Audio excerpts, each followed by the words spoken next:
From your vantage point, for someone who's been very active in the staffing recruitment industry, if you were to maybe use one or two words to describe the industry word it's right now compared to your first foray into it, like what would you say? What are the biggest differences that you're seeing in their industry now that just wasn't prevalent before?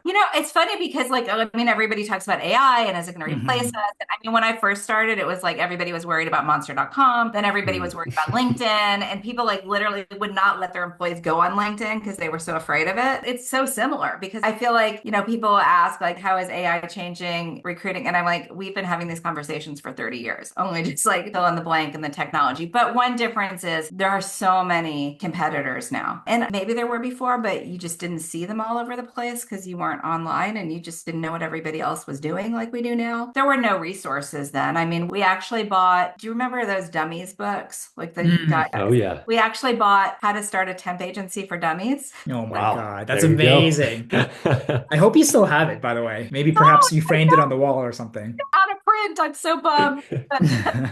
I feel like I already see the LinkedIn post. Step one, temp agencies for dummies. Step two, $28 million exit. That's it. That's it. That's Diane's two-step coaching mastermind. Whatever you want, Diane, I'll pay you. I want to know. That's That's awesome. incredible. Honestly, though, what are your thoughts of like AI and how do you think that's going to have an impact in our industry? Yeah, I mean, AI, like, who knows what's even going to happen? I mean, when I was in high school, I could not even fathom what the internet meant, or, like that was just an idea. So I really think we just don't know. But like for today, I mean, one thing I love is staying relevant and adapting the new technology. I mean, there's so many things. I don't know if you saw my LinkedIn post today, but I wrote a comedy skit. Did you see Hmm. that? I I said did. comedy skit about recruiting or, knowing. So, I mean, there's so many things, which was amazing because I've been trying to write comedy forever and I haven't been able to get it down. And then I just thought yesterday, I'm like, wait, there's a formula to this. Let me ask ChatGPT. And all of a sudden, Hmm. like within seconds, I had this hilarious skit. So I think really like for now, I don't know what's going to happen in the future. We might all,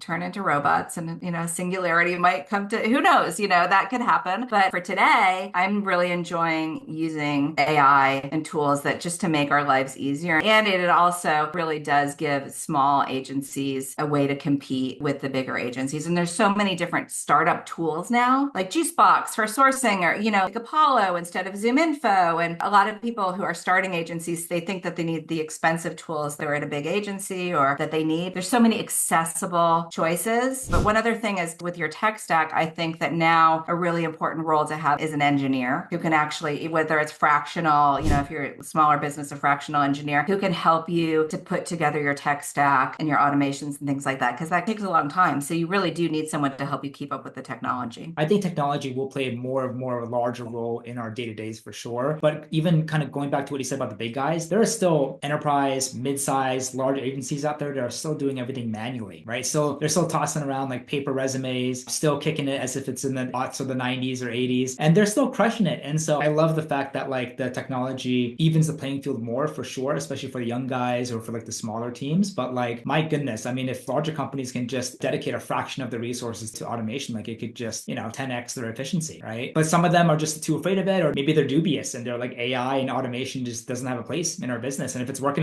type of Well, thing. when you have so many layers, it's a lot to move, to adjust and move your ship. So what I at a staffing industry analyst conference in like around it was like 2011, I think, I was talking to one of the C-suite executives at Kelly Services. He was talking about was how he wished like they were trying to figure out how to get back to that boutique feel because they were not like no one was making a profit. Like the big agencies were all like just taking losses and like doing these like crazy accounts where they were losing money just so they could get market share. So yeah, and I think there are a lot of advantages to being little. Mhm. And going Well, off of that, also going back to your point about LinkedIn and the tools we use, I know, as you mentioned, Diane, you are a frequent poster on LinkedIn. I love the content you post, first of all, but I wanted to ask your thoughts on the place that posting on LinkedIn has for recruiters, especially some of the smaller folks, right, that don't have the brand name or a public company behind them. And so, what would be your advice for a recruiter from a small team or even a solo recruiter trying to expand, their client base? Is LinkedIn LinkedIn like a good route for that when it comes to like posting regularly? I'd be curious to hear your thoughts. LinkedIn's a great route if done correctly, if done right. And not that there's a correct way, but well, I think the incorrect way is to try to follow influencers who have formulas. I don't know, but I'm guilty of trying that every time they fall flat. What I believe is the best method that I've seen work, and I teach on this, and when my clients do it, it really seems to work. Go to places like Reddit, figure out exactly what your ideal client is saying, like in their own words, in places that's anonymous. So they're actually like talking from the heart. Use that to get into their minds and then post content on LinkedIn that you can even, use the same words that you're seeing on Reddit, use their words and really tap into the things that matter to them. That's how you get engagement on LinkedIn. I like that because yeah, I feel like on LinkedIn sometimes it feels like everyone's trying to put not like a mask on, but they're a little bit afraid to reveal them true selves. So I like the element of going to Reddit, like you said, a little more anonymous, where you get the true info, what they're really looking for. Yeah, right. Because no one's really posting about their deepest, darkest fears on LinkedIn. Exactly.